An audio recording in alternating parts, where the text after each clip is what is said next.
अस्सलामुअलैकुम वरहमतुल्लाहि वबरकातुहू। आज की क्लास में खुशामदीद। सुबह शाम के वज़ाइफ हमारा इस माह का तरबियती मौजू है। प्यारे आका सल्लल्लाहु अलैहि वसल्लम ने फरमाया, भाई जो शख्स सुबह और शाम 3 मरतबा इस दुआ को पढ़ ले तो उसको कोई चीज़ नुकसान नहीं पहुंचा सकती। तो दुआ मेरे साथ एक बार पढ़ लें। बिस्मिल्लाहिल्लज़ी ला यज़ुर्रु मा अस्मिही शैउन फिल अर्ज़ि वला फिस समाई व हुवस समीउल अलीम।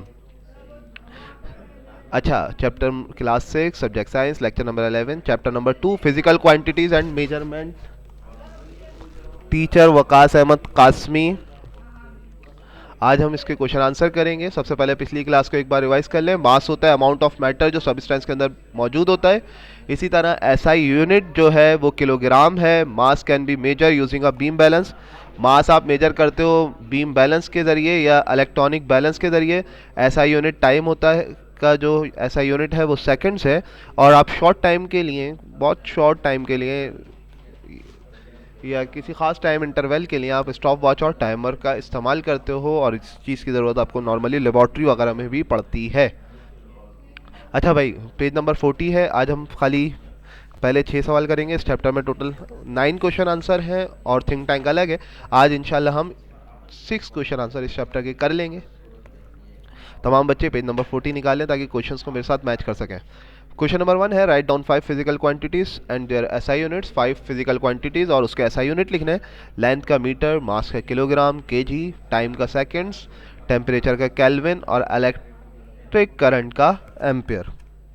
अच्छा भाई, कन्वर्जन ये बहुत बार आपको पहले मैथ की क्लासेस में भी सिखाई जा चुकी है। मैंने आपको क्लास में भी नॉर्मली अभी हमने बताया था। तो ये कोशिश करनी आप लोग खुद से करें। इसमें आंसर मौजूद है, लेकिन पहले आप इस आंसर को देखे बगैर खाली बुक से सॉल्व करने की कोशिश करें ताकि आपको अंदाज़ा हो जाए। इसमें से एक थोड़ी सी मुश्किल जो है वो मैं थोड़ी सी आपको बता देता हूँ। एक या दो हम इसमें से डिस्कस कर लेते हैं। इसमें से हम सी वाली डिस्कस कर लेते हैं। भाई 1 मिलीग्राम को माइक्रोग्राम में पहले कन्वर्ट करना है, फिर उसको किलोग्राम में कन्वर्ट करना है। मिलीग्राम के अंदर 1000 मिलीग्राम 1 ग्राम के बराबर होते हैं। इसी तरह 1000 मिलीग्राम 1 माइक्रोग्राम के बराबर होते हैं। तो आपने क्या करा है, 1 मिलीग्राम को आपने क्या करा, 1000 माइक्रोग्राम। और इसी तरह अब आपको बताया जा चुका है पहले कि 1000 किलोग्राम 1 ग्राम के बराबर होते हैं। तो जब आप 1 माइक्रोग्राम को कन्वर्ट करोगे तो क्या होगा।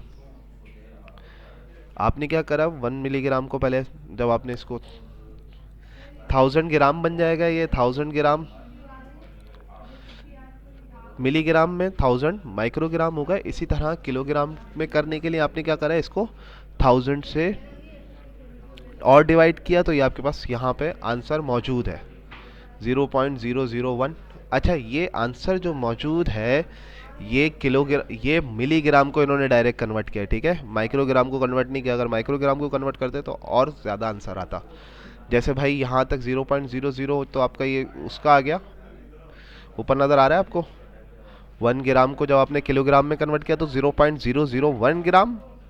और जब आप इस किलोग्राम को, ग्राम वाले को, और 1000 से डिवाइड करोगे तो माइक्रोग्राम फिर किलोग्राम में कन्वर्ट हो जाएगा।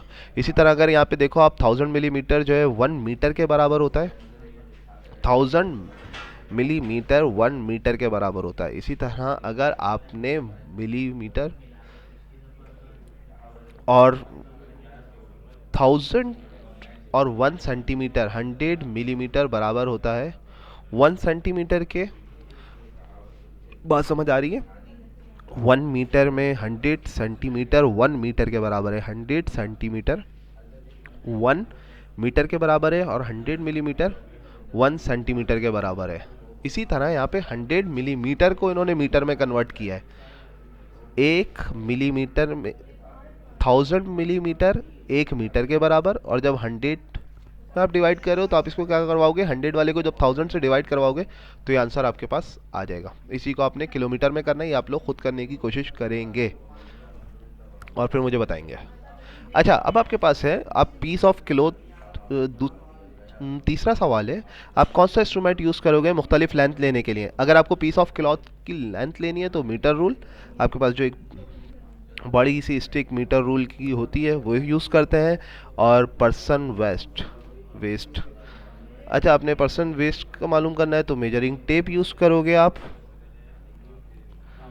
और आपने एक athletes cover in a long jump, athletes ने बहुत लंबी एक जंप कवर की है, वो आप मेजरिंग टेप से मालूम करोगे, ठीक है।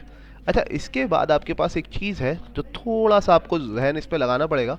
पहला है कि भाई फ्लोर एरिया मालूम करना है। अब फ्लोर एरिया में हमने क्या कहा था कि एक बॉक्स 0.5 का है, तो कितने बॉक्स हैं उसको गिन लें, 1 2 3 4 5 6 7, 1 2 3 4 5 6 7। अब ये बराबर है तो आप कहते हैं कि भाई एरिया होता है L मल्टीप्लाई बाय L। तो यहाँ तक तो आपके पास टोटल एरिया आ गया। फिर आप ये कह रहे हो कि एक बॉक्स 0.5 का, ये बॉक्स भी 0.5 का और ये भी, तो इसलिए आपने यहाँ पे एरिया के साथ 2 मरतबा 0.5 को मल्टीप्लाई करवाया। और मीटर में था 0.5 मीटर था, तो आखिर में क्या आ गया, मीटर स्क्वायर आ गया। इसी तरह आपको लेंथ बतानी है वॉल कैबिनेट की, 1 2 3 4 4 बॉक्सेस पे ये मुश्तमिल है इसकी लेंथ, लेकिन एक बॉक्स कितने का है, 0.5 का, तो इसलिए आपने इसको क्या करा, 0.5 से मल्टीप्लाई करवा दिया। अच्छा, अब आपके पास है कॉर्नर टेबल टॉप। आपने एरिया बताना है कॉर्नर कॉर्नर टेबल टॉप का, तो आप सबसे पहले ये गिनोगे भाई इसमें कितने बॉक्स हैं। हमने कहा था कि हम उसको गिनते हैं या तो हाफ हो या हाफ से ज़्यादा, 1 2 3, हाफ से ज़्यादा 3 कवर किए में। और हमने कहा था एरिया के लिए क्या करते हैं भाई, हम 0.5 का एक बॉक्स है तो 2 मरतबा 0.5 को मल्टीप्लाई करवा देंगे और आपके पास एरिया आ गया 0.75, ठीक है। सी क्लियर हो गया। आपके पास डी है width of a the sofa set. Width बतानी है सोफा सेट की, तो भाई विड्थ ये होती है और लेंथ ये होती है या हाइट ये होती है।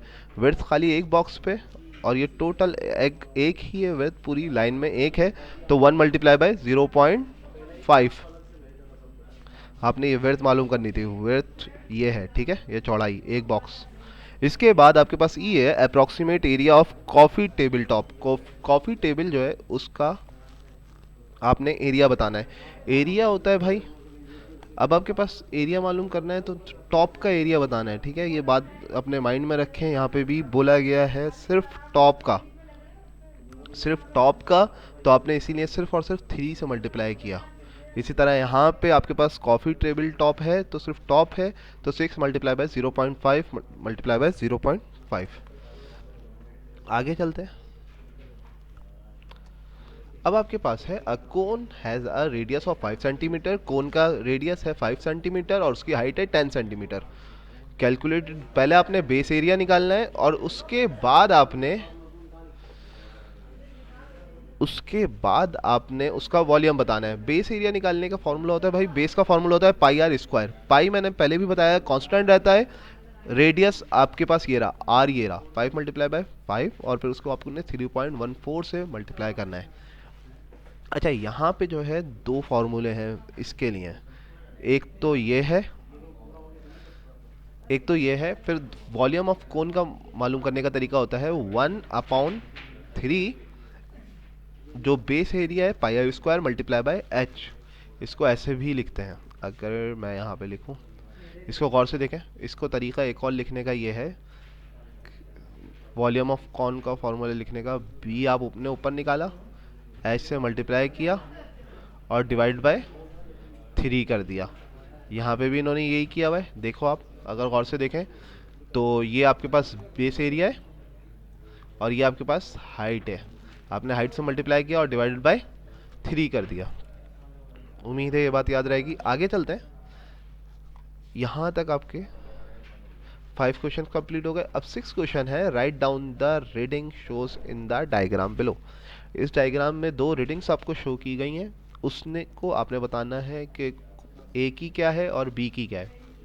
अगर आप ये देखें यहाँ तक 25 और यहाँ पे क्या हो गया 26, तो इसकी रीडिंग क्या हुई 26 और यहाँ पे कितनी है 10। कैसे, ये 10 पे पॉइंट आउट हो रहा है अगर इसको देखो तो, ठीक है भाई, इसलिए यहाँ पे क्या हो गई 10 हो गई। उम्मीद है ये सवाल जवाब समझ में आ गए होंगे, अगर नहीं आए तो आप मुझसे पूछ सकते हैं। इंशाल्लाह नेक्स्ट क्लास में मिलेंगे, जब तक के लिए